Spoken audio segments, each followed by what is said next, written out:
as he usually is. Brown drives, layup on the glass. That's not the first time we've seen a superstar in green and white sacrifice his body. Knocked away.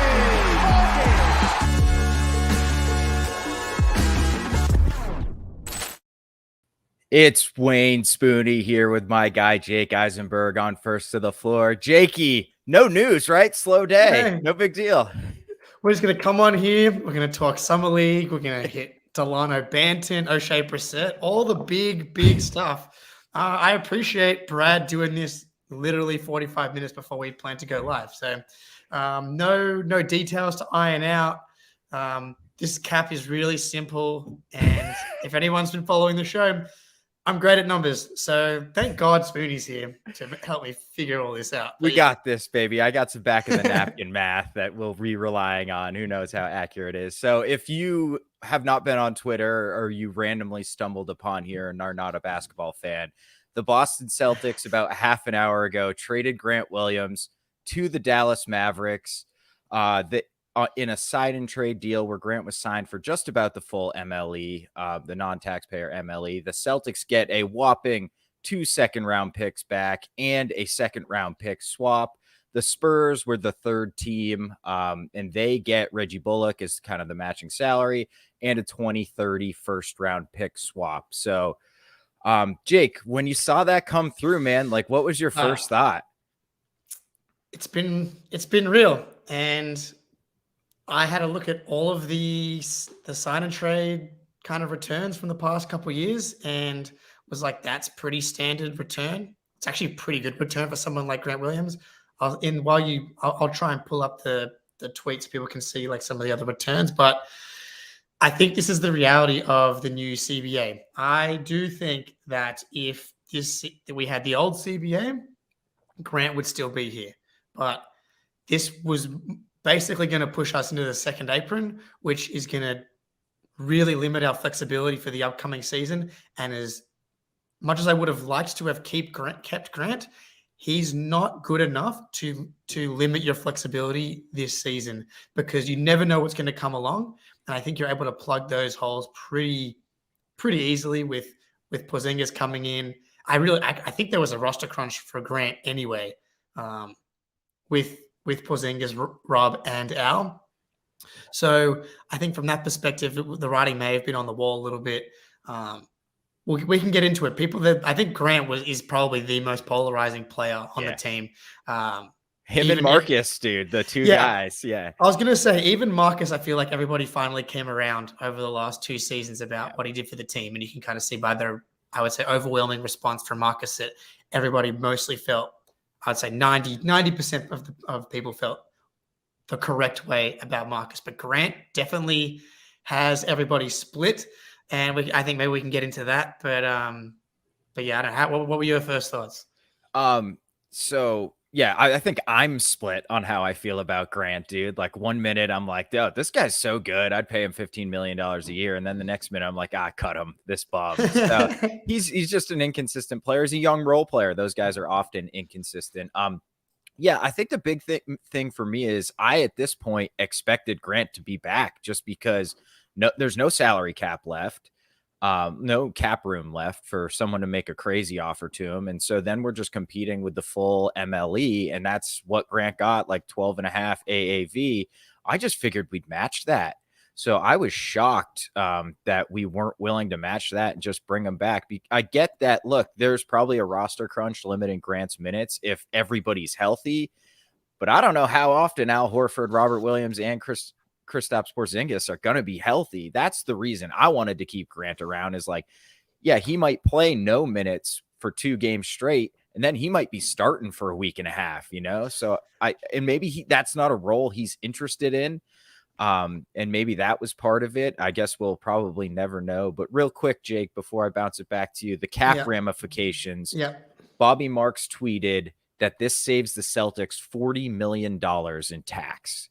So you're starting to see, like, I think, and I'll toss it to you on this question, but I think this is probably ownership driven, but we do have almost exactly the taxpayer MLE below that second apron now. We're just over 5 million below. So we may be able to use the taxpayer MLE, and maybe that's how we replace Grant. But do you feel like this is ownership driven? Like if it's Brad's decision, does he bring him back?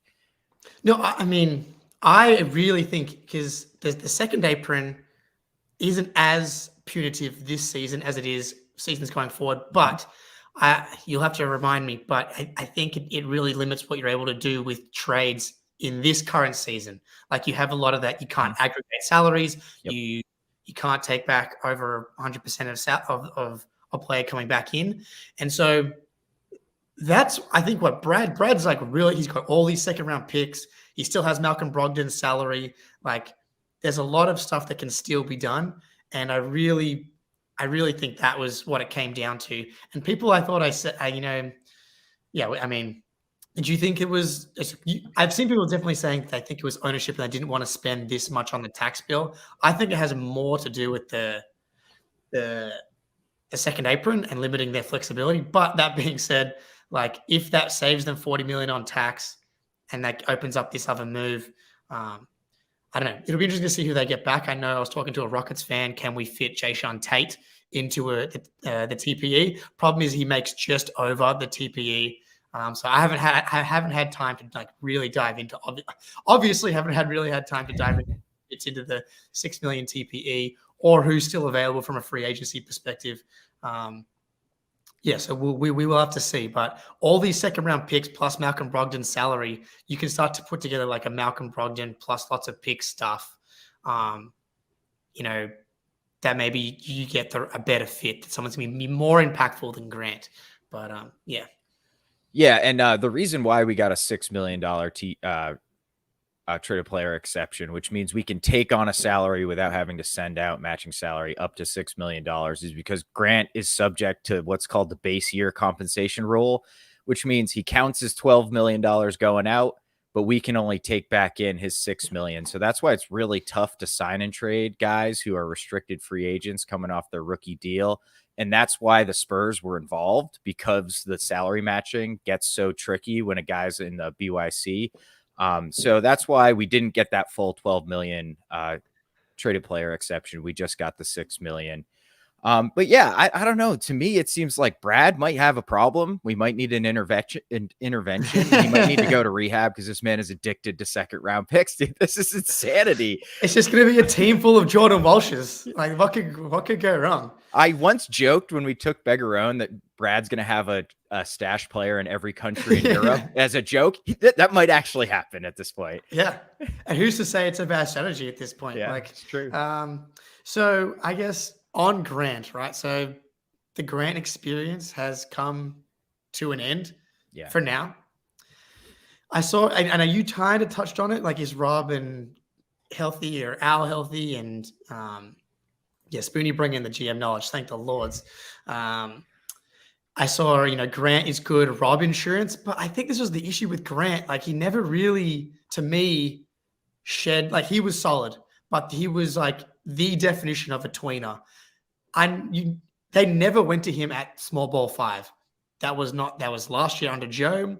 That was Ime the year before. It's because he's 6'6". Like he is shorter than Tatum and Jaylen. So that was always something they weren't willing to go to. I wish we could have seen it so we could at least make a more informed assessment of like of how real that was. But I do feel like that Grant, like defensive reputations in the NBA, once you get them, they stick no matter if they're good or bad. Like Steph Curry, I feel like still has his bad defender reputation, but he's become like a really good guard defender. Grant, I feel like had the Nets and the Bucks series, and I went back and forth with Danger Card on Twitter here just before. It feels like Grant's defensive reputation is way kind of outweighing what his actual defensive impact is on the court. There's a certain matchups where he does really well. He obviously played well against Giannis. Jimmy Butler, you think is the type of guy that he played well against, but Jimmy was pretty comfortable against him. Not great against smaller guards on switches. Not great at screen navigation. And then he's not really a rim protector. So like he was just kind of more solid across the board, but I don't feel like we lost like a playoff defender that is swinging playoff series in our favor. Like obviously he was great in that Nets and Bucks series, but to me, was that more because that overall defense was so insane that year where everybody was playing defense at a really high level that like it was a rising tide all boats, because it didn't feel like he was there this year. Yeah, I think his defense took a pretty big step backwards, because I remember tweeting out several times during the Ime season, like, Grant is sticking with like point guards out on the perimeter and doing a really good job on them. And then, there's clips of Duncan Robinson blowing by him off the dribble in the playoffs. So I don't know what happened. I'm with you. Yeah, like people are like, oh, we're going to lose a great defender who's a 3-point shooter. Like, that is half true in both counts, right? Like, he has his moments defensively where he's really good. He also has his moments where he's terrible, and he is money on wide open threes, but he doesn't shoot enough of them. Yeah. And he doesn't shoot them when he's got a hand in his face. So his spacing only goes so far. And then we saw some of the challenges, the growing pains, we'll say, with him trying to put the ball on the floor and drive closeouts and things like that. So, I'm more or less lean towards being a Grant believer. But I also think like his biggest defenders talk about him like sort of this irreplaceable cog in the machine. I'm not exactly sure I don't think that's the case either. Yeah. Look, if you gave me two options, keep Grant, don't keep Grant, throw out all of the other ramifications, would have preferred to keep Grant.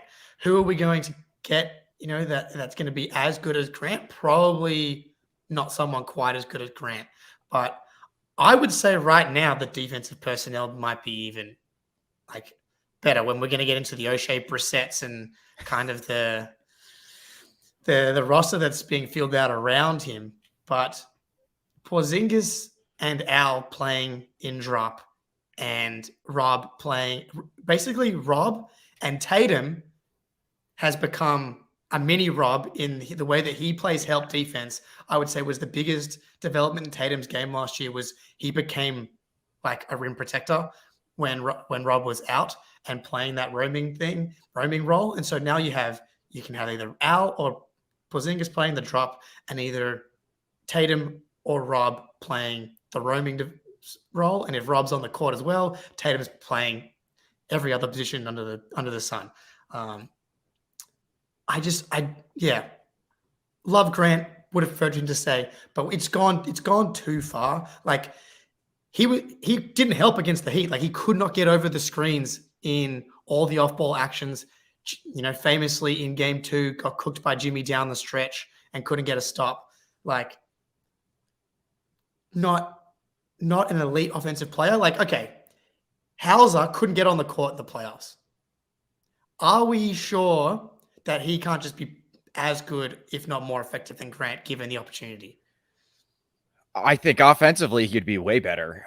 Defensively, I'm not sure. And I think Landon's bringing up, I think Landon's maybe sarcastically bringing up, can't wait to see the unicorn Porzingis defend Giannis. And it's like, that is probably the most compelling argument for keeping Grant Williams to me, is like, you're still in a conference with Giannis, and Al Horford's about to be 37, 38 years old.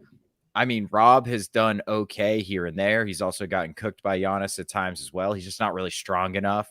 And I don't think KP G4F this is what I'm getting at. I don't think KP can guard Giannis. So that's why I think the compelling argument is like, you just need a Giannis defender on this team, and he can keep the floor spaced on the other side. So like, I don't know, but when you look at the tax, and that $40 million tax is like if he stayed at $6 million a year. So that's not even including his raise. So there's just a lot of different factors that led up to why he's gone. But yeah, I think to your point, Jake, like in a vacuum, if we could just add Grant Williams with zero ramifications, why wouldn't we? Of course we're going to do that, but that's not how it works. Yeah, I think this is the KP move has led to having to do this other stuff. And Brad is making a bet that KP is going to solve a lot of problems. And I think when you look at the Celtics issues in the playoffs, the last 2 seasons, going to keep coming back to it. The defense wasn't as good as we wanted to be, sure. But the number one reason the Celtics do not have a title, do not have banner 18, is because of the offense. People want to talk about the drop coverage against Steph Curry not really working. They held the Warriors like 107 points per game in that series. The reason they didn't win is because they couldn't score. The reason they didn't beat the Miami Heat was because in game 1 and 2 down the stretch, they could not manufacture buckets. The reason they didn't beat Milwaukee in less than 7 games is because they had a couple games where the offense stalled out late in games. That is by far and away the biggest issue on this team. When you have a team that still has Derek White, Jaylen Brown, Jason Tatum, Al Horford, Robert Williams, Porzingis, the defense is going to be fine. Like in the playoffs, and then all you need is 1 or 2 other guys that can play acceptable level of defense. And I think when you look at the overall impact of the team, if you can get that offense to another level, that kind of actually makes your defense easier. You're limiting transition, which is something that doesn't happen when you can't score and Jimmy Butler's coming down the other end and he's got an open court and he's able to just like free flow and draw free throw after free throw, as opposed to being in a set defense where Derek White has the chance to actually block some of those shots. I think it's just a cascading effect. And that's the bet that Brad is making. Yeah, and I actually think there's a sneaky little thing we don't talk about a lot when it comes to getting stops and playing defense. And it's something Grant was absolutely, truly terrible at. And it's securing defensive rebounds, man. Like he was an awful defensive rebounder. You'd think he'd be like a big time box out guy, and he really wasn't. And how many times down the stretch of games did we see the other team snag a back-breaking offensive rebound? And that's not all Grant's fault. I'm not pinning it all on Grant, but like if you can score and you can clean up the defensive glass, that is a really, really great foundation to build upon. And I wonder how much of seeing Jokic in that drop win the title changed Brad's thinking, because I think Brad was like the biggest proponent of the switch everything defense. And then here come the Nuggets with a slow plotting center that should get smoked in the playoffs.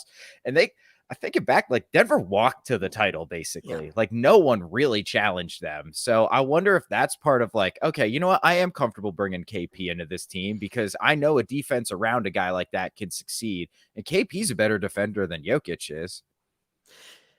Could not agree more. Outside of the Miami Heat, switch everything defense doesn't really exist right now. Yeah. Like the Warriors do it a fair bit, but even then, right? Like they have Draymond Green and the Heat have Bam Adebayo. Unless you have those two guys, like Al Horford could switch pretty comfortably against a really big chunk of the NBA, but there's just going to be matchups where he cannot. Trae Young, Steph Curry, stuff like that. But yeah, the Denver drop defense, Milwaukee's been playing that. Milwaukee won the title with playing a drop defense as well. And the key is having good perimeter defenders around the drop. You have Aaron Gordon, you have KCP, you have Christian Brown, you have good rebounding in Michael Porter Jr. You create an infrastructure where the rim protection is really good. You're forcing teams into tricky pull-ups. It's about how you're playing the drop. Like, not every drop defense is created equal. Is the drop up to the correct level? Are you chasing over screens? Is the ball handler comfortable? You can easily create a really good defense playing drop. And by the way, I still think Rob, if you put him at the 5, there are lineups you can go to where you can switch everything. No doubt. Yeah.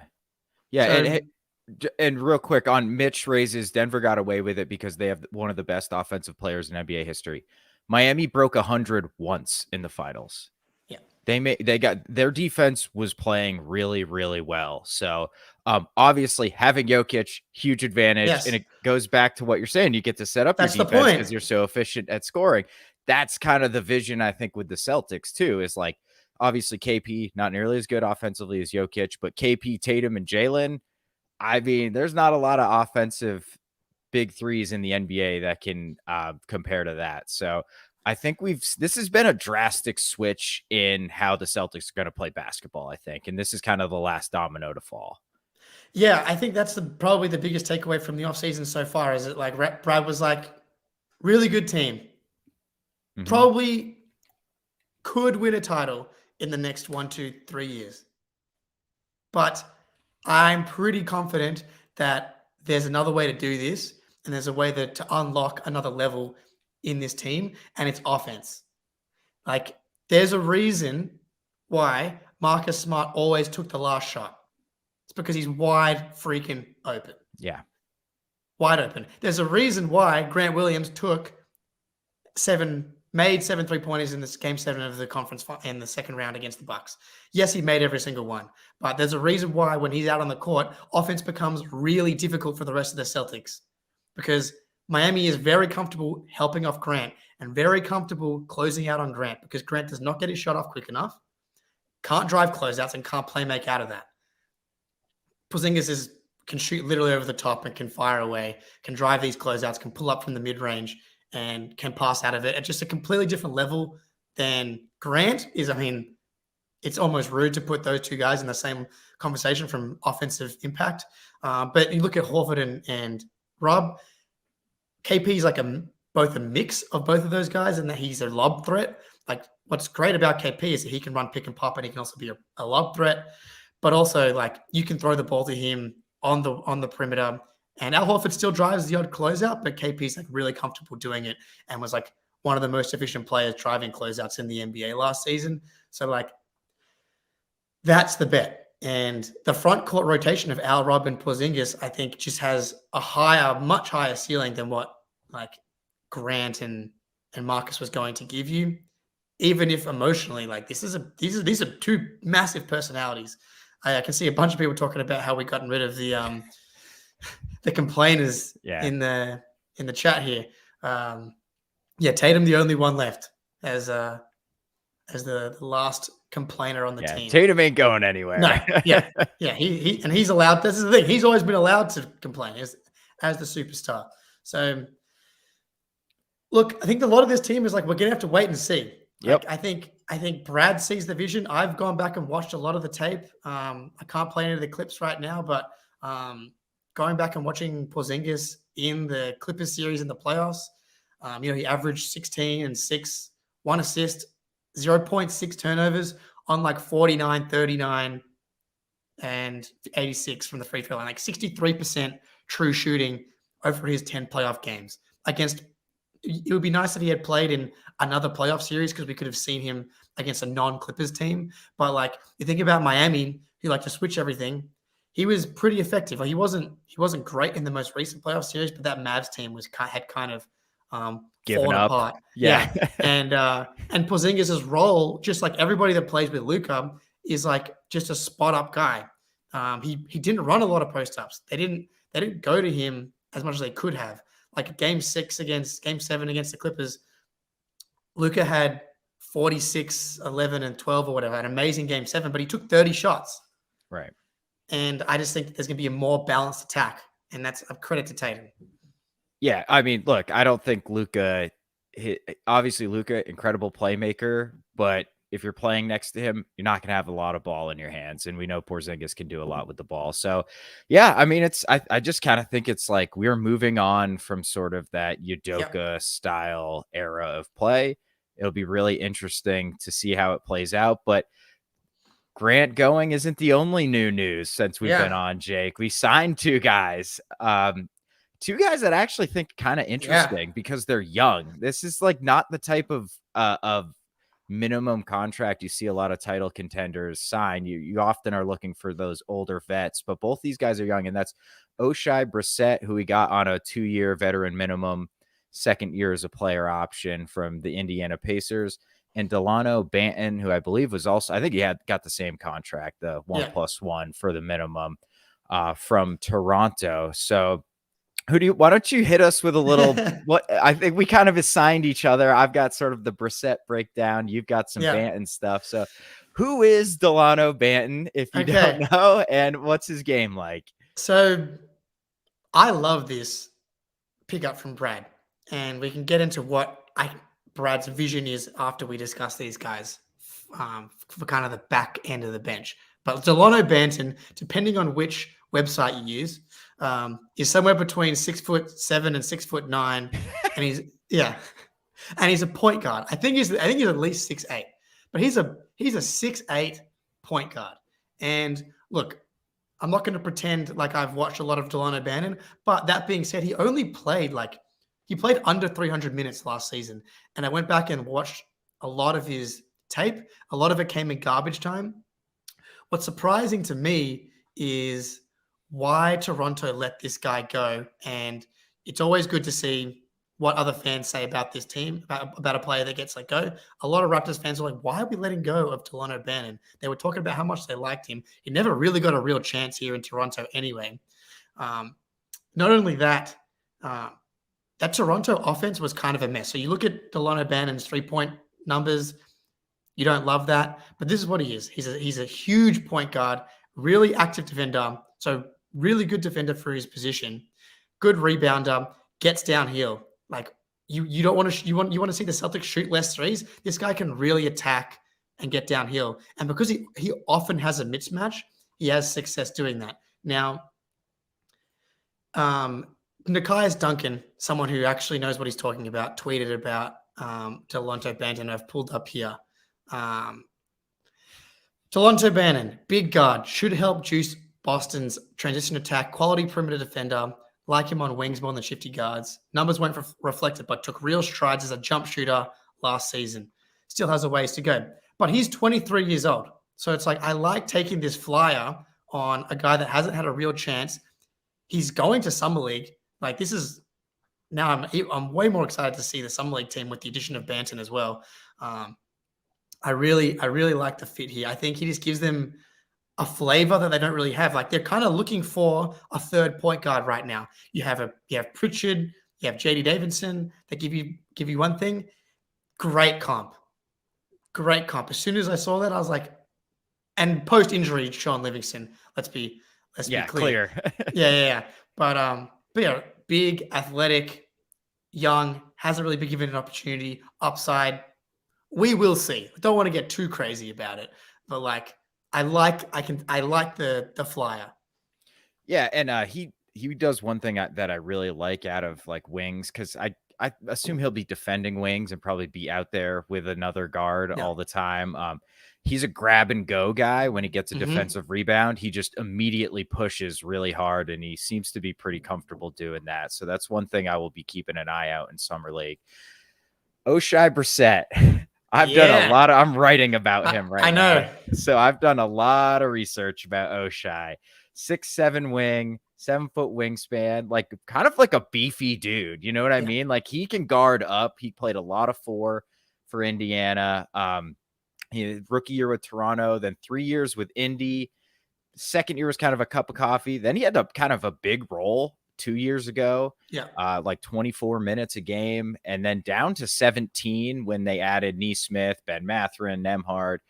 And he's like the M. Night Shyamalan of 3-point shooting. He started hot and it's all gone downhill. Like, 42.3% in his second year, 35% last year, and then this past season down to 31%. Although, one silver lining, shot 34.4% on wide open threes this year. That number was 39% last year. So, if you think maybe that can go back up, he is the worst big wing finisher I have ever seen in my years watching the NBA. He's under 50% from 0 to 6 feet. He can't jump. It's really bizarre. He has no lift when he gets to the rim and tries to finish.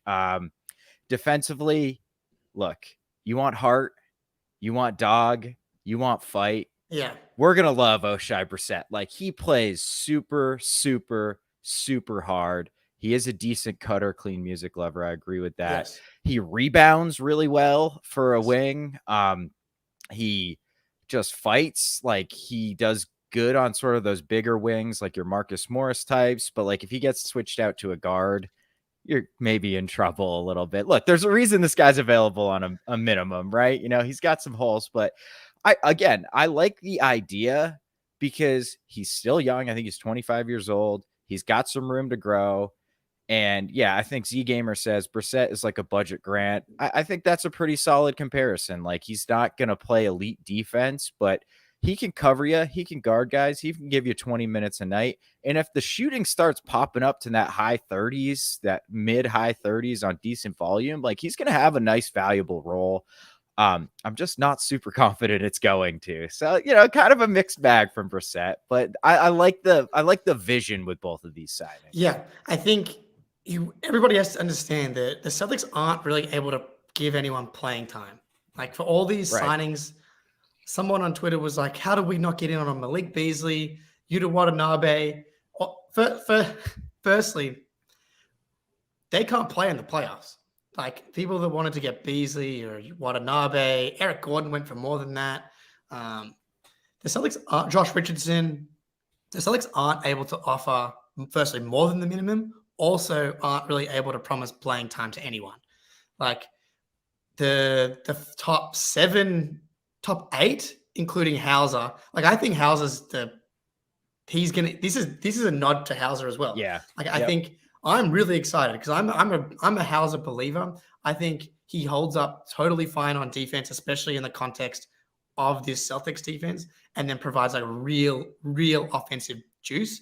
But now you look at the bench, right? 6'8" Hauser, elite shooter, acceptable defense. Oshae Brissett, 25 years old, 6'7", big, strong, athletic. Maybe isn't the right word when it comes to jumping, but I watched a fair bit as well. Like he's comfortable out in transition. Like like when he because he's big and he hustles. Like I really liked him on the offensive boards. Like he's strong enough and big enough and athletic enough. But yeah, there's something about he just doesn't get the same lift when he's going in for layups that you would kind of assume. But when he has like a clear runway on a cut and he goes up for like a 2-hand slam, that's when it kind of looks okay. So that's another 6'7" dude. Then you look at Dalano Banton, 6'8", point guard, ball handler, playmaker, can defend as well. Jordan Walsh, 6'7", 7'2" wingspan, hyper athletic, elite defender, hoping the offense comes around. Like all of a sudden, there's this like monstrous team. Like the only guy that really projects to have playing time right now that's small is Pritchard. Everybody else can guard up a position, and even Pritchard rebounds well for his position. Like that being a really good defensive rebounding team, especially in the regular season and the playoffs, but like that's a really easy way to have a nice floor for your defense on a night-to-night basis. And then like defending, Oshae Brissett is literally bigger than Grant. Like Grant might be thicker, but Brissett is taller. He looks bigger. How many times you look at you're watching a game and it's like, if only Grant was just 1 inch taller and he could have gotten that rebound. Yeah. Like that doesn't seem to be a problem for Brissett. Like he seems to have real success on both the defensive and he's way more comfortable with the ball in his hands to me. Like who do you feel more comfortable driving a closeout, Grant or Brissett? Yeah, I mean, it's definitely Brissett right now Yeah. for sure. I think he's a 2-foot leaper. So when he's on the glass or he can load up, he gets good lift off the 2 feet. But when he's like Euro stepping into it, it's just like he's skipping or something. Yeah. So I just want to say, I did not say exceptional. I said acceptable, satisfactory. For Hauser's defense. Yeah. For Hauser's defense. Exceptionally acceptable. Yeah, exactly.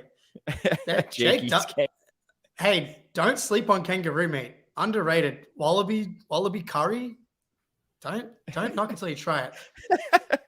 People Fred Fields, Jake is rewriting the team's skill set. Yeah, real time. Good. Look, am I a propaganda machine? Maybe not. Tell me where I lied. Look, who would you want driving a closeout? Oshae Brissett or Klay Thompson? I think it's pretty obvious who it is. It's right. Same shooting gravity. Yeah. Look, I just think it's okay to replace these guys or replace Grant with this vision with what Brad's kind of putting together. And the reality of this new CBA stuff is like that kind of needs to be the thing with Brissett being a worse shooter is that he's going to be guarded the same that Grant was. Like, and when you talk about I don't know, man. when it comes to the playoffs, like Grant is being left alone. Yeah, I don't think Brissett's going to play in the playoffs, frankly. Well, yeah. So, which Grant didn't play a lot in the playoffs either, so it's pretty similar there. I mean, I get what you're saying in that, like,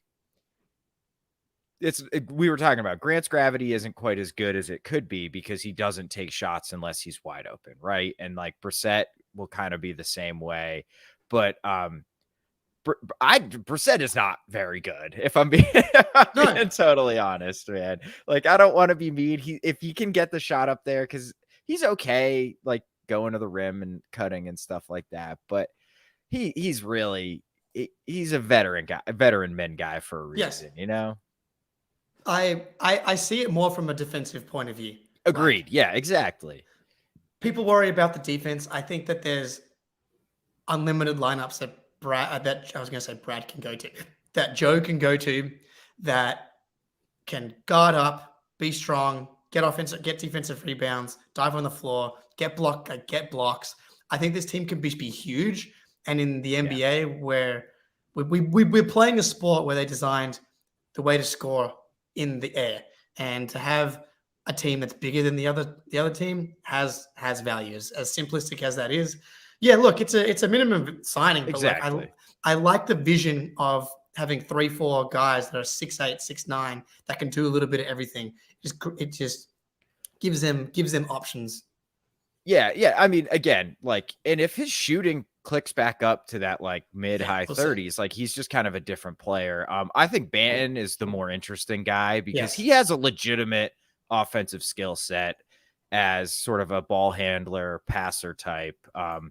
Brissett is just like a body to me. You know what I mean? That's so disrespectful and I feel bad, but Banton I think is a lot more interesting. Well, I guess I like it because I was thinking about our deep bench from the Carson Edwards, Shemi Ojale, Tremont Waters, Taco Fall days. Yeah. Oh, way better than that. Right? Yeah.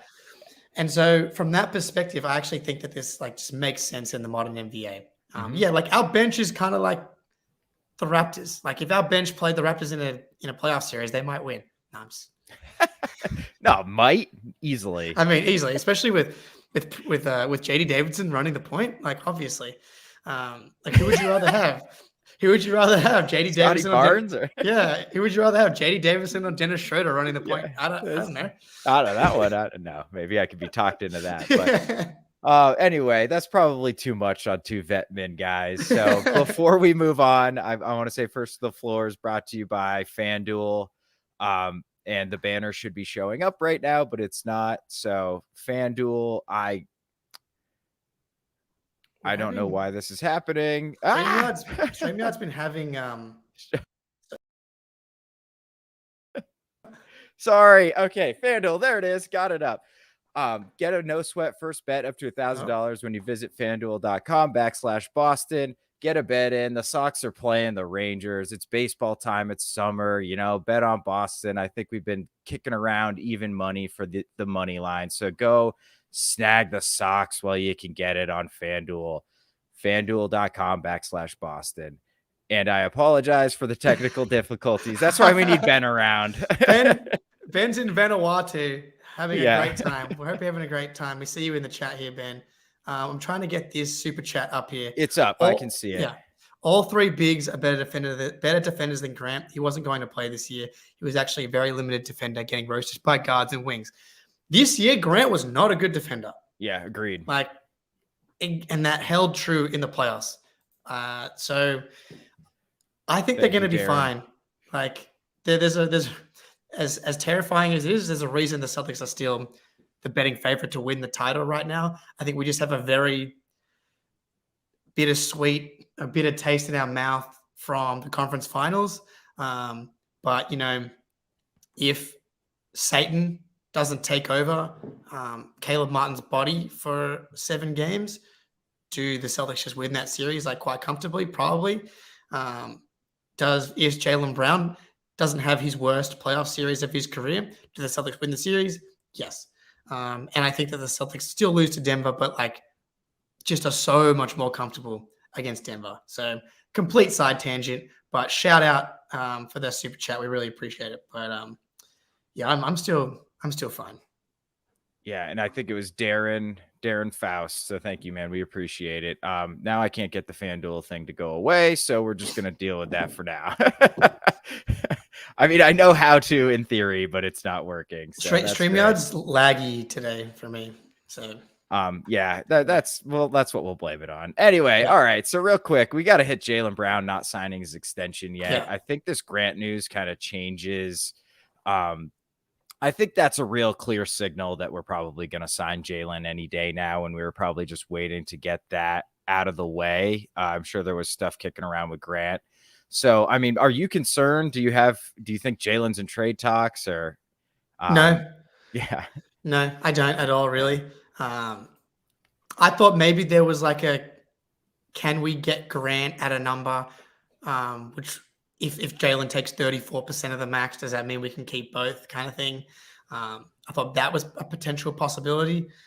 This is all speculation. All the reporting's been pretty conflicting as well. Like, it's fragile. It's 100% going to happen, depending on whether you listen to Windhorst or Himmelsbach. So I think right now I would say give it a 98% chance that Jaylen signs like pretty close to the Supermax. I don't know if you have a different read on it right now. Are you freaking out at all? No, not at all. I'm with you. Yeah. This is going to be a pretty boring segment, so we can move on quick. But yeah, I think they just are like, Jaylen, we're going to take care of you. But one thing I wanted to ask you, Jake, because you have been hitting this really hard, is you have had yeah, and I'm killing it with my euphemisms tonight. That was really horrible. But you've been all over this. Is that you have come up with this plan like, look, we're going to be so close to that second Abram and deep into tax territory. What if you go to Tatum and say, like, look, man, take under 35%. And if you talk to Jaylen, maybe we can convince Jaylen to take less than the 35% supermax. So I wonder if maybe that's something you're getting stuck on, or are we just hoping and praying? Yeah, I would think that they've had the same idea as me. I heard Corrales and Keith Smith have a similar idea, and I was like, oh, they must have been listening, and they didn't credit me. How dare they? No. So like, I'm guessing Brad's had the idea that like, hey, Jason, are you comfortable taking 33% of the max and making unlimited money for all intents and purposes? That will help us do X, Y, and Z. But that being said, I don't know if you feel the same, but like watching free agency and watching the rookie extensions kind of come through, like Halliburton, Desmond Bain, seeing what Sabonis' extension has looked like, I think everybody, including us, was like, hey, this Jaylen contract, Supermax, quite scary to be paying. As much as we love Jaylen, someone of that caliber, a Supermax is an overpay. That's just how it is. But now seeing how much everybody's getting paid this season, by the time Jaylen's Supermax contract even kicks in, like Freddie VanVleet's making $43 million. I know. That's insane. Like we can, like you can do a Bruce Brown plus like Jeremy Grant for Jaylen Brown trade. And I think that we might still have to throw more salary in to make that work. Like, I'm not, obviously they're on different teams, but I'm just throwing out two players that have like, you know, whatever value. The contracts have gotten crazy, and everybody's brain, it's so hard to readjust to like, yeah, Jeremy Grant's making $5 for $160 million, which is definitely an overpay, but like in 2 or 3 years, that's going to be kind of normal. Like Chris Middleton's getting paid $33 million, and he's like the 48th highest paid player in the league. So that's probably been my biggest takeaway in relation to a Jaylen extension, is that like, it's not going to be that big of a deal by the time we get to the contract kicking in, or the first year of Jaylen's contract when it's got 3 years left, and the next Supermaxes are like 330, 340 million. Like all of a sudden he's going to be like the 20th highest paid player, which is going to be pretty much in line with his ranking in the league already. Yeah, he's kind of the first, you know what I mean, under the new and it was going to be any guy who was going to get the Supermax under this new CBA.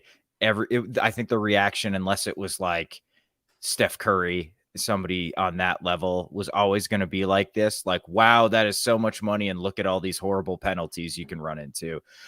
So I think it's just partly timing. Like, look, it feels like a lot of money.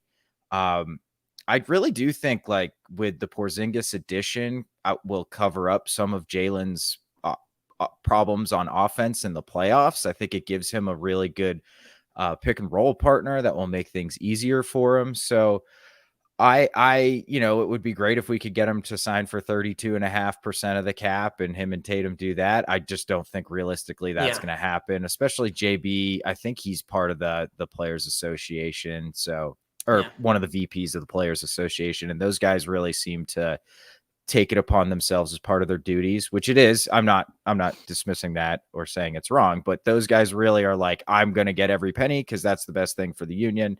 And that's how it is. So, I was going to say on this point that someone made, Halliburton and LaMelo are all-stars in their 20s. Jalen's literally made the all-star game twice and all-NBA, and he's 26. So, and I'm sorry, not a LaMelo guy. Yeah, cool. Not a LaMelo guy. I'd rather have Jalen on the Supermax, and if I'm trying to win a title, than LaMelo on his current contract. So, yeah. Hallie, we could talk. Very good player. Yeah. All right. I think that's probably enough on the Jaylen thing. I think you'll probably see that news in the next couple of days here. But wow, we have a lot to get to at 45 minutes. So maybe do you want to jump into Summer League? I'll let you choose. So jump into Summer League real quick. Maybe we could do another pod on that later, or we can get this Jordan Ford report. Maybe, I think maybe we'll do. I'll just say quickly who I'm most excited to watch. Let's do that. Because we'll do another Summer League pod at some point. I mean, I can't go past Welshie. I'm so excited to see Welshie. Like, he's the definition of the Family Guy episode where it's like you could either have Dalano Banton or the mystery box, who could be Dalano Banton. Yeah. Like, I think Dalano Banton might actually dominate Summer League. Like, he's the type of player that I think could find real success. But I want to see what Welshie looks like. I want to see like what he looks like size-wise on a court, the athleticism, the defense. I want to see that kind of stuff, and I want to see what the shot looks like. That's who I'm most excited for. Yeah, Welshie's way up there for me, but this is my guy. Yeah, I made a 25-minute breakdown video of his Summer League last year. It's got to be JD Davison for me. Yeah. It's the perfect environment for an athletic guard who's not a great shooter to excel into, just because the defense is not that great. He should be able to get right to the rim. I anticipate a ton of lobs to that like 7'1" Polish center that we have running out there. And Udoka Azubuike from Kansas. He's also an absolutely massive 7-footer that we've got. So I expect a lot of JD lobs, a lot of JD breakaway dunks and steals. So I think he's going to be really fun. But yeah, Banton should dominate the Summer League, right? He's like 23, 24 years old. So do you have any diamonds in the rough we want to get to real quick? I have one that I want to put people on notice about, but other than that. No, I mean, like, I'm keen to see Champagny just because I saw someone tweet about how they liked him a while ago. And I was like, I'd kind of written him off in my head because he didn't do anything cool in the garbage time minutes that he did play. So I was like, oh, well, that's it for him. But, he's 6'6" and in theory could be a shooter scorer. So again, kind of fitting into that mold that Brad's looking for. But yeah, who you got? Okay. Jay Scrubb. I think he was a 2019 or 2020 55th overall pick. He went to JUCO, never made it to Division I, just a JUCO guy.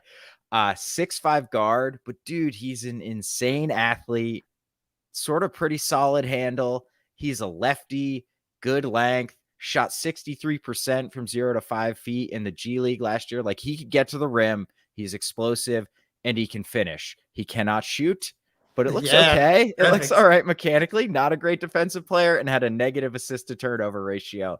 But I think he's going to be really fun in Summer League. And like, he had his draft, like when he was in the draft, so there were those folks who were like, I'm a Jay Scrubb guy. Like, I think he's going to be really good. So I was convinced by those people. I'm a Jay Scrubb fan. I'm looking forward to see him play. And this will probably be a very embarrassing clip in like 2 months.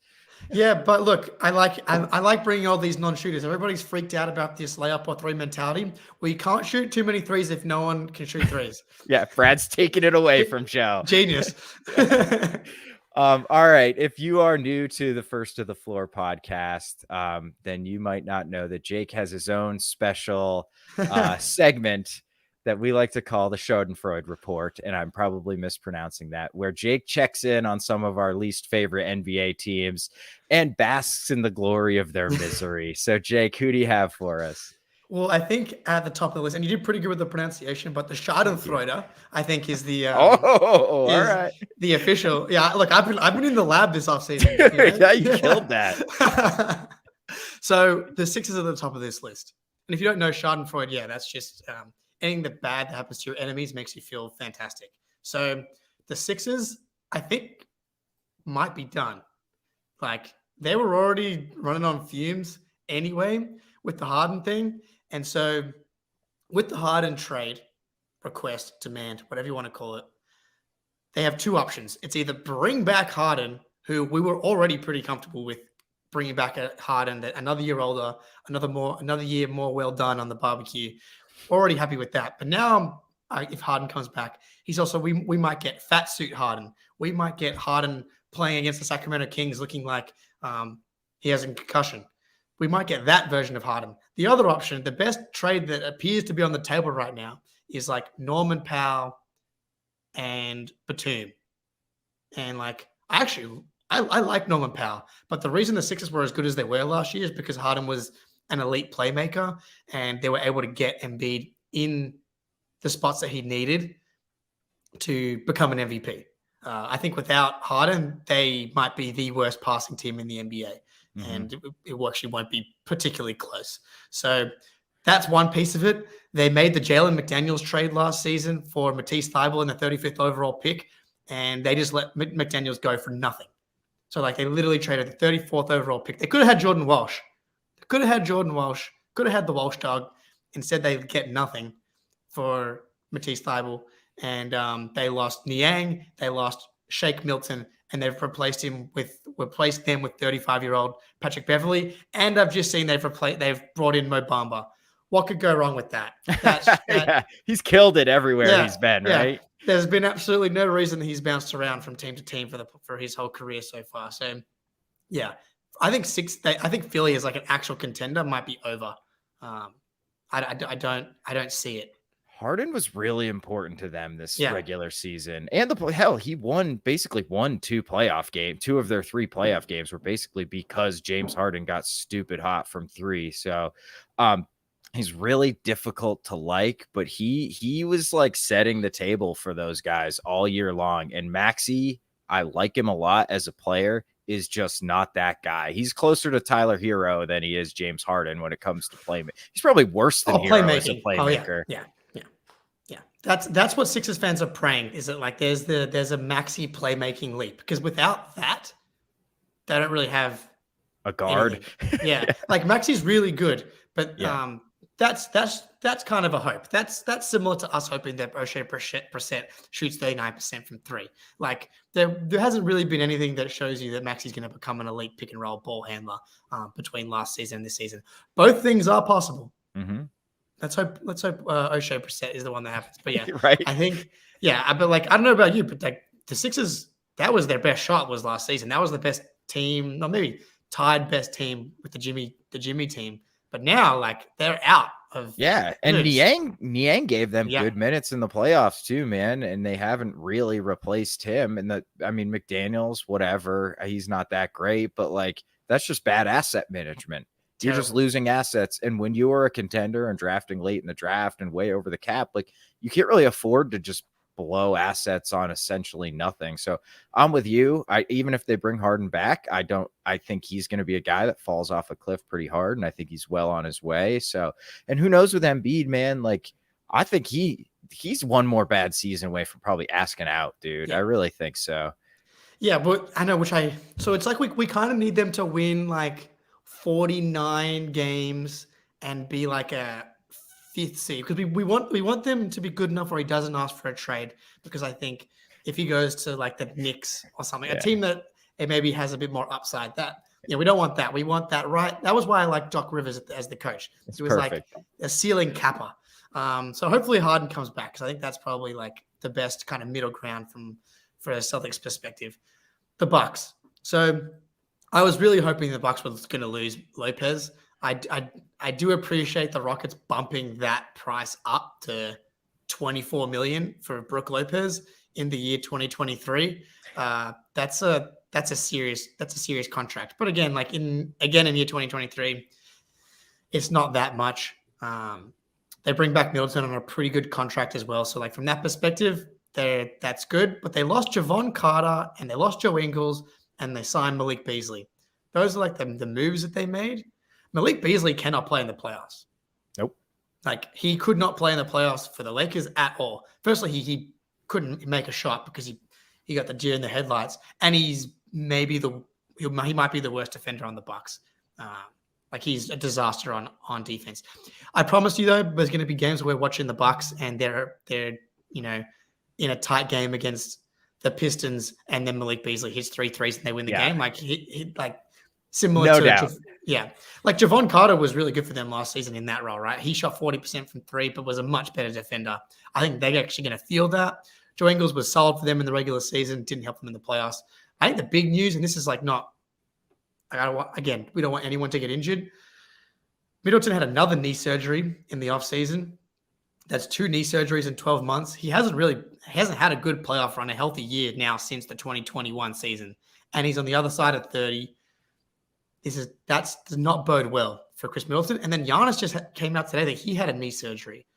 Doesn't sound like it's a big deal, but like if you're a Bucks fan, having your 2 best players have knee surgeries in the offseason, I don't think you can spin as a good thing. No, definitely not. I would be I know they got Middleton at a pretty reasonable number, I thought, but I'd still be terrified of that contract, dude. I just don't think you can trust him to stay healthy and be the guy he's been anymore. So a lot of where the Bucks go is where Middleton can partially take them. You know what I mean? Like they just don't have anybody else next to Giannis who's a true offensive creator. Drew's not really that guy. No. And Middleton was, man, that late game, the Middleton Giannis pick and roll, and Middleton was filthy at that. And, offensively he still looked pretty good, but I don't know. I'd just be scared if I was the Bucks. It feels like they're kind of a house of cards here. Yeah, they are very old at the moment. Them and the Sixers are just like relying on old, slow people at this point. And that's not typically a winning strategy. And every title team needs things to go their way, but they're a Kyrie Irving and a James Harden injury and a Kevin Durant toe, like from not getting out of the second round. Yeah. And since then, they had issues against the Celtics in the half court. They had really big issues against the Heat in the half court, and I don't think they've solved that problem. And their perimeter defense is worse already than it was last year, and that's the Celtics' biggest advantage against the Bucks is that they cannot contain the Jays. And Javon Carter was one of their better perimeter defenders, and it's only gotten worse. And the rest of those guys have only gotten older. So I feel good about the Celtics at the top of the East right now. Like the East is kind of like not doing so well. But yeah, so the thing that's really concerning though, we dodged the Bradley Beal trade. Which I may have preferred that given what might happen. Well, here's the thing. The Bradley Beal to Miami trade may have been worse just because of the no trade clause and they wouldn't have had to give up anything. Right. Like that from like that perspective. But this Damian Lillard thing, I don't know about you. I would be surprised if he doesn't end up on the Heat. Eventually, right? Yeah, it feels like it's just bound to happen. I don't know how they're going to do it, but the Heat always find a way, man. The thing is, and I literally had a dream last night that the Heat traded for Dame Lillard without giving up Caleb Martin, Jaime Jaquez, and Jovic. Like they did it with like just nothing basically, and I was having this terrible nightmare. If the Blazers extract every cent, every drop of blood, squeeze this piece of coal until it turns into a diamond, it's okay. Like if they lose, like I want them to keep Tyler Hero because I think that's a negative contract. I want it to be like Lowry's expiring, Duncan Robinson, Jaime Jaquez, Caleb Martin, and Jovic, and every pick they have to where it's just Bam, Jimmy, Dame, Hero, and like now they've got to reshape the roster. I actually feel okay about that. Like if their defensive backcourt is Dame and Hero, I know that they're satanic wizards. but I feel pretty comfortable. I feel more comfortable attacking that than I think that Tyler Hero not playing made the Heat defense better. Yeah, I've been shouting that from the heavens. Yeah. It definitely made their defense better. And then Caleb Martin and Gabe Vincent going bananas from three covered up the offensive worries, and that fell apart in the finals. But yeah, I mean, there's no doubt it turned them into a different type of team that may have been beneficial in the playoffs. I'm just concerned that they're going to be able to do this deal where it's Hero that goes out, they keep Robinson, they keep Caleb Martin, and they keep these two young guys. Like when the Heat drafted Jaime Jaquez, I'm so glad I've learned his name. One, it's made me more sad because he basically sounds like the Kamehameha, and I already thought he was awesome to begin with. He's been awesome in Summer League, obviously, because he's like 24 years old, but he's kind of like probably ready to plug and play for the Heat right now. But if you're the Blazers, you need to get those young guys. You need to get those young guys back. If you're going to do this Miami trade, you have to get everything. I'm just concerned that they're going to get it done without, like, they're going to get the Heat poo-poo platter. They shouldn't, though, right? Like, there's no reason for the Blazers to do this trade unless they get every last bit of value. Otherwise, like, just wait. Yeah.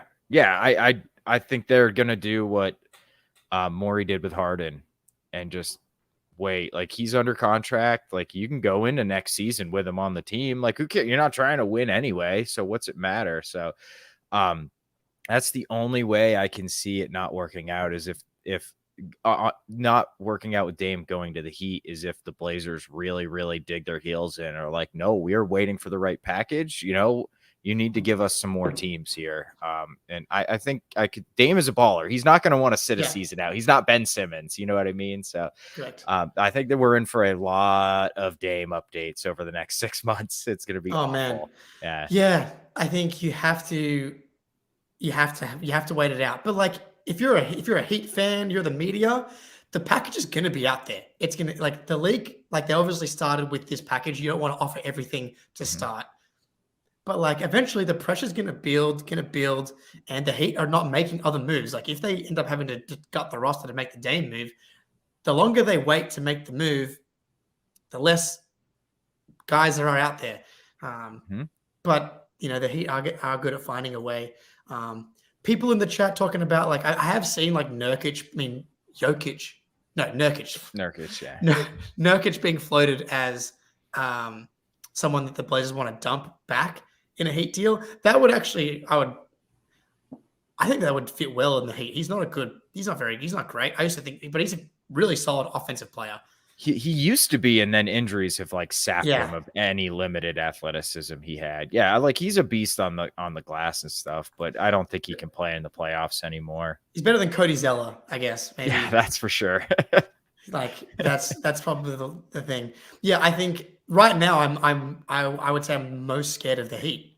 I don't know if I was to power rank the fear level, but like, it's Miami and Milwaukee in the tier on their own, and then that's kind of it. Other than that, like, Cavs still don't scare me despite adding Max Strus and George Niang, and the Sixers never really scared me, even though it did get dicey there for a moment. It did get very dicey, but yeah, I think I'm with you. I think I'd probably still have the Bucks above the Heat, which I just can't bring myself to move the Heat up there, even though I probably should at this point. And then the Sixers, I might have the Cavs over the Sixers at this point, honestly, as far as who I'm worried about in the playoff series. But man, they looked so bad last year against the Knicks. So I don't know. Yeah, until they figure out that Allen Mobley thing, you just can't play two non-threats on offense. It just makes you so easy to defend. And then so we will see. But man,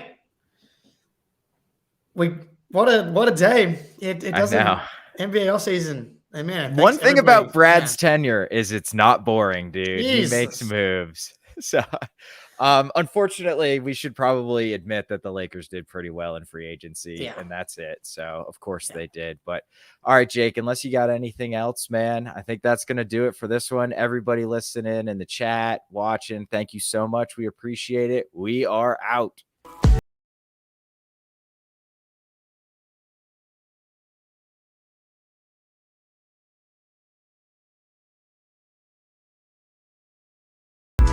Ha ha ha.